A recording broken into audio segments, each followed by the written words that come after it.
everyone, and welcome to GSL Code S. I am Artosis, and with me is Wolf. And, Tasteless is sick today. Unfortunately, he has a little fever. I hope that he'll feel good enough for tomorrow, but Wolf's going to be filling in today. Yeah, I'm really excited. You know, I was actually really looking forward to come down to the studio to watch these matches. They got a phone call. Lucky enough to come down here and actually commentate them. It was like a dream come true. It was poor Nick calling you up, and he sounded like a sick bird. He's like, Wolf, can you help me? He was like, can you please do me a favor? And I just hung up the phone and smiled and laughed and sneered a little bit and got on the train. That was really kind of mean of you. Well, you know what? I'm still fulfilling my quest to never, ever sit in that seat. Is this your first time in that seat? Yeah, this is my first time. It feels a little bit weird. You know, this is the seat where you get to see the whole torso for some reason. And yeah, that's true, actually. I don't know why that is, but it always is like that. This tie is really long. I'm noticing these little things about myself right now. It felt weird to put this headset on. I had it on the left side like usual, and I was like, wait a minute, I have to have it on this side to sit in this chair. So these subtle differences I have to adjust to today. Yeah, we'll see if you can actually cope with that. But for now, guys, go check out the winner prediction stuff on GOMTV.net and let us know who you think's going to make it out. Yeah. Don't just vote for Parting and MKP. That's what everyone's going to go try and do. Yeah, everyone is doing that, but you have to consider that they just came back from MLG. They're very tired, a little bit jet-lagged, I'm sure, and they probably didn't have much time to sleep. No, probably not so much. And, of course, I just came back from MLG, and you just came back from DreamHack. Yeah. We're all just tired. Team GSL ruling the world, Wolf. That's what we're doing. We all are, man. Yeah. Jet lag is no problem for us. No, it is not. All right, so Parting, STC, Marine King, and Tasia. Yeah, this is going to be... Who gets out, Wolf? I don't Just know. give it to me straight. Who gets out? Well, here, in my opinion, I want Parting and MKP. I think they're actually the better players here. And, I mean, I know you said earlier don't just vote for Parting and MKP, but they seem to be the clear favorites here. Now, how much will the jet lag really affect them? That's a really important question. And I think we're going to find out in just a few moments here in Parting's play against the STC just how much he's affected. Well, Tasia is becoming a fan favorite pretty quickly here. And I think a lot of people are starting to think, oh, maybe he can do it. He's got really good TVT. Yeah, it's true. But I feel like he's going to have such a hard time. The STC is kind of monstering so far. Yeah, he really is, and his TVT is really, really strong. He doesn't get caught off guard by any sort of weird, cheesy builds, proxy banshees, even gas first builds. Even if he's going command center first, he seems to hold no matter what. All right, well, let's look at Group B results. Liquid Hero, the teammate of Tasia, advanced in first place. Very impressively, I'm MVP, 3-time champion in second place. Then, unfortunately, the rest of our Zergs are now extinct, just like the dinosaurs that they are. Leenock and July, goodbye. Yep, they're gone. And that was kind of an interesting group, how it played out. I wasn't really expecting Leenock and July to go down necessarily. It was a really tough group to call. It was. Well, here are today's matchups, of course. We mentioned earlier we have Parting, STC, Marine King, and Tasia. A very tough group to call, but I think the real reason it's tough to call, like we said, is because of the jet lag. Yeah, that's exactly it. I would say the Parting and MKP, easy peasy lemon squeezy, but they could be tired. But also, you can't really put these guys down. The STC and Tasia, both very strong players that have been surprising everybody here. Yeah, I mean, for Marine King not to get out would be crazy, even with the jet lag, with how he's been playing recently, not only in Korea, but outside of Korea as well. Tasia, I feel like, may be the dark horse, no pun intended with the horse in the background there. Oh, man, look at you in a black hoodie as well. Wolf, you're just so witty. I really, though, I feel like Tasia is kind of going up and up right now, especially with how he's being regarded by the fans. He was a player who's always been good. He recently joined Team Liquid, and he's been hyped up more and more. But we'll talk more about that later, as our first game is going to be on Cloud Kingdom between Parting and the STC. What are your opinions on this map for this matchup? Well, Cloud Kingdom, you know, this map, I don't know how much I actually like it. The funny part is always, where do you take your fourth? Yeah, where do you take your fourth? The fourth base is so harassful. Either you take one that's like really far away, or one that's really out of position, or one that's at the bottom of a hill. You kind of have to have the control of the middle and the control of the game before you take your fourth base on this map. I really feel like you can't just say, well, I'm kind of behind, so I think I'll try to hide a fourth. You can't do that. That is not an option on this map. Yeah, and you know, as a Protoss player, it can be hard to cover all the different areas of harassment. Whether you're at your third, you're going to have to maybe blink in to stop a drop, and then, of course, your natural's way over there. It takes a while to run anywhere, so you have to be really careful about your positioning. Now, I noticed a Parting in that little screen over there looked really, really tired. We'll see, though, how tired he is in our first game between Parting and STC. The GSL Code S with Wolf and Artosis. Really glad to be with you. It's a little bit weird. Is this the first time we cast together? First time we cast serious matches. Oh, okay. We can talk over these intros. It's really weird. Yeah, we can. Cloud Kingdom. Home of Lando Calrissian. Are you sure it's on the Cloud City? Well, the Cloud City is within the Cloud Kingdom, Wolf. Jeez. Okay. Wolf, why don't you take this away? All right, up at the top right, our Protoss player from the team StarTale. He is... Putty. There's a lot more to say about him than that, but I didn't have time. That's okay. Now, how about this other guy, Wolf? You take care of him, and then I have something to pick your brain about. Okay, well, you can see a little bit of stats about him here. Looks like a nice mountain range. Yeah, looks really nice. And he looks a little bit tired, but I'm sure he can get himself focused here. His opponent down here at the bottom left, a very strong Terran. Everyone look forward to him switching to StarCraft II. He is... StarCraft II. And I'm sure a lot of you are wondering why he looks so handsome today. Well, that's because Tasis and Artosis with thehandsomnerd.com have sponsored OGS, and we'll be having their shirts and hoodies and all that on the site very soon. It's not just that, though. I really feel like his haircut looks awesome. You know what? It's the clothing. Shut up, Wolf. I love his new hairstyle, though. It actually looks really good. No, it really does. Actually, he's looking good. All right, so Wolf, if you were to ask me, hey, what kingdom is the Cloud City in? And I was to say, well, you know what? Believe it or not, it's in the Earth Kingdom. It's in the Ground Kingdom, Wolf. I feel like you would say, you know what? No, why would it be there? Why would it be in the Cloud Kingdom? It would be in the Cloud Kingdom. So now you see why I mentioned about Lando being, a resident of this map. Okay, I understand. Yeah. All right, I'll give you that. All right, thank you. I get it. I know you know more about Star Wars than I do, but I got to let you know my thought process on this, because I think I'm right. I think you are. And logic dictates you right now. It looks like we're going to see Parting cut some corners here, drop his Nexus at 17. He did get his assimilator at a very normal timing. He's just going to skip that core and second pylon. I really like this variation on the fast Nexus. I actually want to ask you your opinion on this, Wolf, because, guys, here's a little thing you don't know. Wolf and I actually hang out a lot at my house playing StarCraft and talking about StarCraft, but I've been busy as hell for the past, 2 months, so I need to get your thought on this build, Wolf. What do you think? I really like that this is something that's been going on and evolving right now, that because the Terran can basically always do a 1-Rax expand or even a command center first, it's very difficult to pressure that. As a Protosses are starting to cut corners because they know that there's no way the Terran can really put pressure on them. This is why Nexus First was so popular in StarCraft 1, but doing the later Nexus is a little bit safer. So all these different variations that we're seeing with different core timings and taking probes out of gas and things like that are just really cool to see. Yeah, it's pretty neat. Getting that Zealot out very quickly as well can give you a little bit more scouting and a little bit more strength, if they do some sort of crazy Marine SCV type of all-in. But I'll be really interested to see in the future which builds for quick Nexus actually come out on top. Yeah, which ones will stay alive? Because we see a lot of tweaking right now. Do you make the core or not, or do you try to skip the gas even? Do you go for the Forge? Do you go just straight up Nexus First in a gate? There's a lot of them out there right now, and here's the thing. It will be boiled down. All of these will not make it into top-tier builds. There might be 2 max that make it. Yeah, you're exactly right. And I feel like this one is pretty cool because you get the gas out so you can make that sentry on time. You still get your warp gate research. He's going to take that second gas right away here. An interesting choice. Not necessarily the one that all Protoss players would make, but it sort of suits Parting style. A lot of Protosses would like to make that 4-gate pressure after taking the Nexus just to put a little bit of pressure on a Terran who's fast expanded. We see that the STC is actually moving out with a small group of Marines. This is pretty risky. I'm not sure if I like it because if he loses those Marines, he's going to lose a lot of power. Yeah, it's kind of cool, though, because if he can sneak in now, this probe gets to see it. That's actually kind of a big deal. What he wanted to do was walk in with these Marines and maybe just snipe a sentry, like that sentry was just sitting there, maybe snipe a probe or 2. But as is, he's just going to go home with those, realizing that is not going to work out for him this time. Yeah, and he still was able to get the probe. It's kind of cool because right now every Pro is sending their first Zealot and Stalker, so why not try to circumvent that, get away with it. He has a bunker up, so he's going to be totally fine against that Zealot Stalker pressure.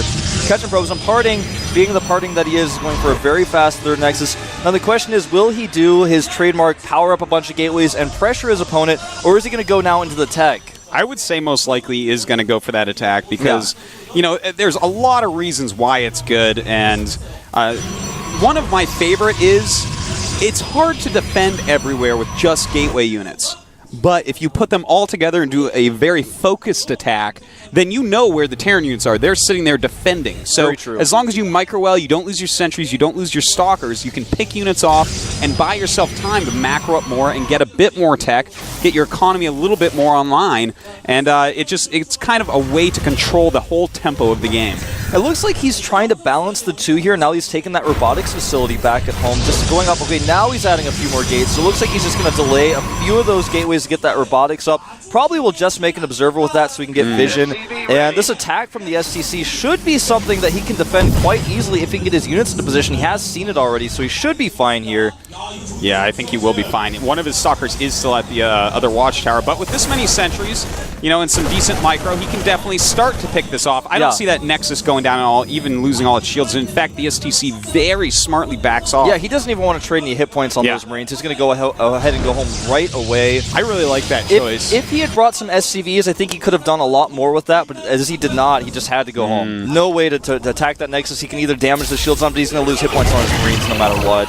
Well, the medevacs are going to pop out pretty soon. He does have Stim. No +1, though, so a slight variation on what is becoming so popular, which is that +1 Stim Marine medevac timing that we're seeing from Marine King and just about every Terran in the world. Each person has a slight different way they do it, but it hits around the same time.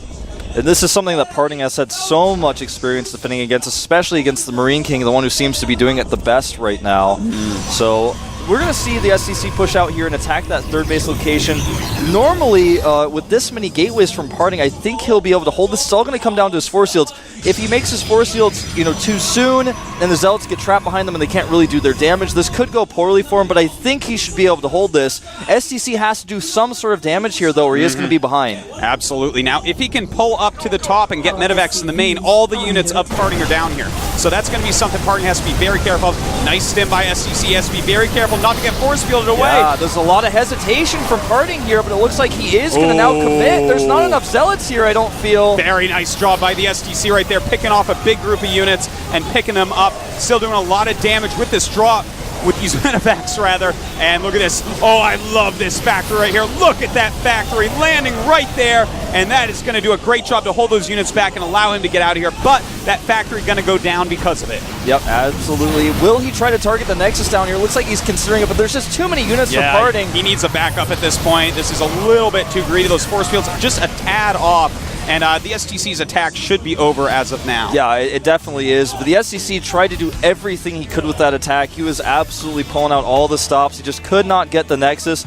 The trade for him was decent, I would say, but Parting definitely getting the better end now. He's getting double forges back at home. Templar Archives, his charge is done. And if the STC comes in for a second attack, if he targets the Nexus, he may get it, but if he just tries to fight straight up, now that charge is done, I don't think it's going to be a good fight for him. Yeah, I feel like he can't really attack into this area right now. There may be some way for him to get some medevac harassment in, but I like moves like this. I like not overcommitting into force fields, and the charge is done, and he's coming up. He's got to be careful here. STC doesn't want to lose too many units, but he does have a lot of medevacs right now, and he's safe behind those force fields. Yeah, nicely done by Parting to pull back against those force fields. A lot of Process would just overcommit there, but he pulled back right away after he killed those Marines in front. There are a ton of medevacs out with this push. It's like almost every unit has its own personal healer.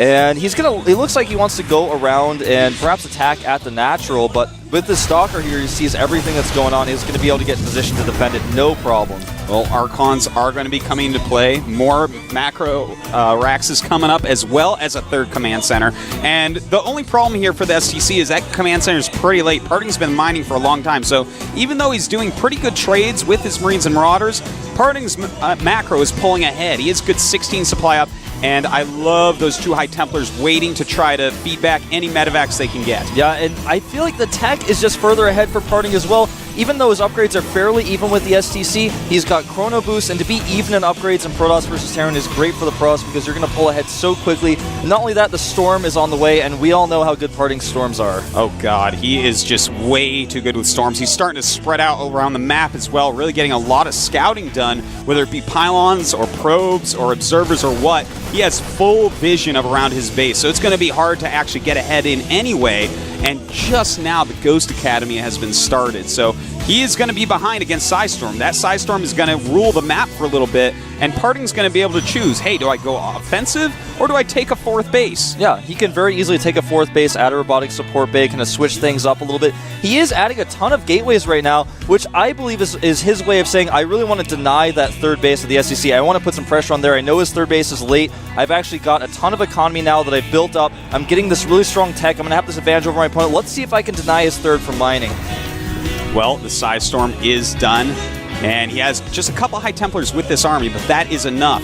If he can hit this very marine-heavy army of the STC, he's going to be in great shape. And look at this. The STC actually out of position right now. Yeah, he's way out of position, and it looks like Parting's going to go right into the natural. A great storm! Oh, my God. Huge storms right there, and look at the Parting in supply. great shape. Oh, yeah. God, this is going to be very hard for him right now. And STC trying to run away with He's units that he can. He's just, his army is smaller than Parting, and it's being cut apart from 2 different sides, basically. He can't even reinforce. This is not a good position for Parting, though. He's going to have to regroup for just a second. But so much damage is being done here. Yeah, this is pretty rough. I mean, Parting with 1-1 upgrades, but also STC with 1-1. Plenty of medevacs, but Storm, again, just ruling the day. Those Archons are going to be very tough. He may be able to get this command center as well. And if he gets that, it's going to be horrible.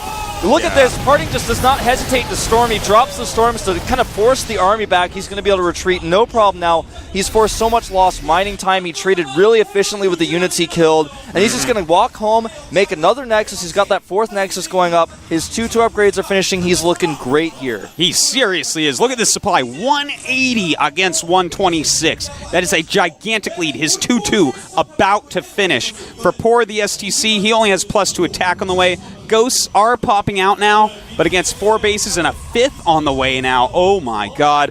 Parting is in great shape. All he needs to do is just continue to add plenty of gateways so that he can actually just get his army back if he ends up losing any of it. Yeah, and with look at this nice movement here by STC, trying to target down some of these High Templar.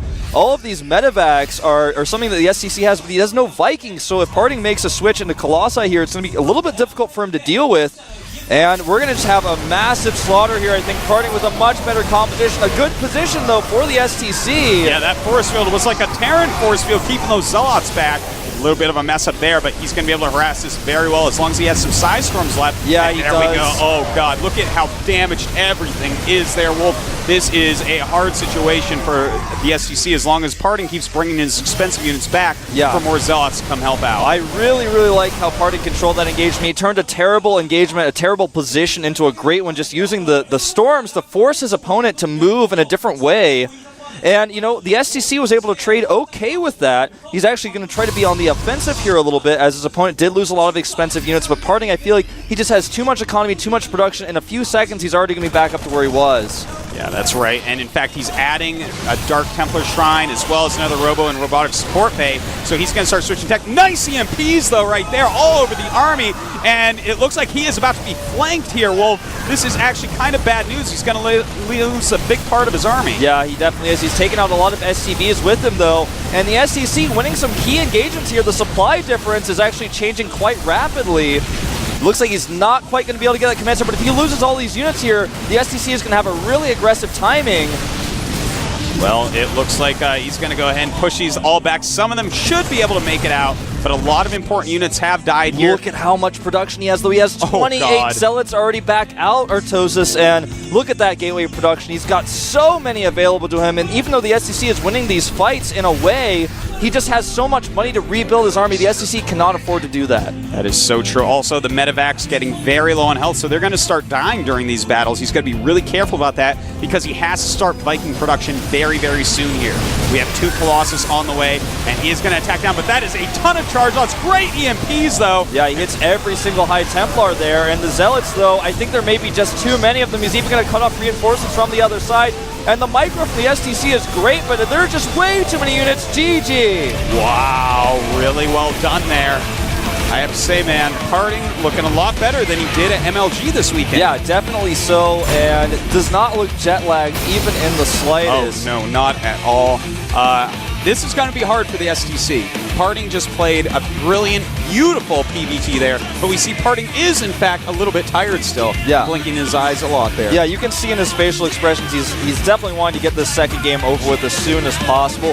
I really like how he controlled the engagements with the Storms. Attacking that third base in PVT is so difficult to do with the way that the Marines basically get a concave on the other side. Yeah. You're trying to move your expensive units through that choke point, and it was a bad engagement for him at first, but he changed it with those Storms. That's the one thing about Parting Storms I feel that are different from everyone else's Storms. He just controls engage with them. He doesn't hesitate. He just storms whenever he has the opportunity to. He's okay with it because he knows that if he misses the storm, it's better than losing the high tempo without using it. That is so true. I mean, minimum you're going to zone something out or damage 1-2 units, whatever. It's better than losing it. That is for sure. Now, the one thing I do want to say is the STC, he decided to go for that kind of mid-range build where you're attacking with the Marines with stim, you're attacking when you get the medevacs out.